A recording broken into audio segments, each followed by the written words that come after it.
বুড়ো রিক্সাওয়ালাকে সেদিন সত্যি উচিত ছিল অন্তত আরো 2 টাকা বকশিস। ঘরে ফেরার পর বিশ্বাস করো মনের মধ্যে খচখচ।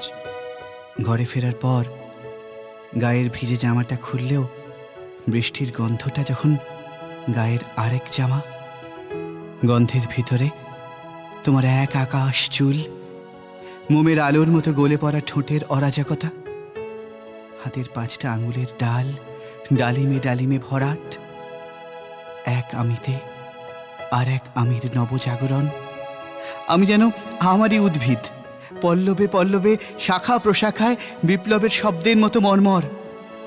সারা শরীর শিরশির, যেন সারাক্ষণ, হয়তো সারা জীবনই আমার ভিতরে রয়ে যাবে এই নবীন গাছ, তার সবুজ বেহালায় ঝড় টেনে টেনে, পেটে এক পিপে মদ ঢালার মতো টলমল, দুলতে দুলতে মাটিতে শেকড় রেখেও হাওয়ায় যত দূর উড়ে যেতে পারে গাছ তত দূর। সেই মাঝ আকাশে পাড় মাতালের মতো দুলতে দুলতে কৃতজ্ঞতা, গভীর কৃতজ্ঞতায় বারবারই মনে হচ্ছিল বুড়ো রিক্সাওয়ালাটাকে কম করে আরো 2 টাকা বেশি বকশিস। রং মাখানো গপ্প নয়, বিশ্বাস করো, সত্যি স্পষ্ট দেখতে পেতাম অলৌকিক নেমে আসবে একদিন লম্বা ক্রেনে, হঠাৎ প্লাবনের মতো বৃষ্টি আমাদের দুজনকে ঢেকে দেবে তার সাদা মশারির আড়ালে। ডান বাঁয়ের পৃথিবী ভিজে ন্যাকড়ায় সেলেটের অক্ষরের মতো মোছা, পৃথিবীর মাঝখানে আমরা দুজনেই, শুধু এই জীবন্ত শহরের প্রতীক।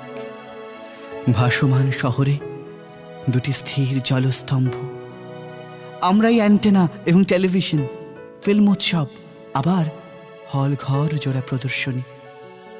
বুড়ো রিক্সাওয়ালাকে তুমিই বলো, ওর জন্যই তো সেদিন, ওর জন্যে গাড়িটাকে গর্তে ফেলে আর টানতে না পেরে অঝোর বৃষ্টির ভিতরে রিক্সোর পর্দা টাঙানো বাসর ঘরে, তোমার বৃষ্টিতে আমি, আমার বৃষ্টিতে তুমি, ভিজতে ভিজতে বাইরের বৃষ্টি না থামা পর্যন্ত ওই যে অনন্তকাল কলকাতার ব্যস্ততম রাজপথের মাঝখানে, ওই যে আমাদের নিভৃত অন্ধকার ও রণাঙ্গন, আমার লুটপাটের সুখ, তোমার সর্বশান্ত হওয়ার উদ্ভাস।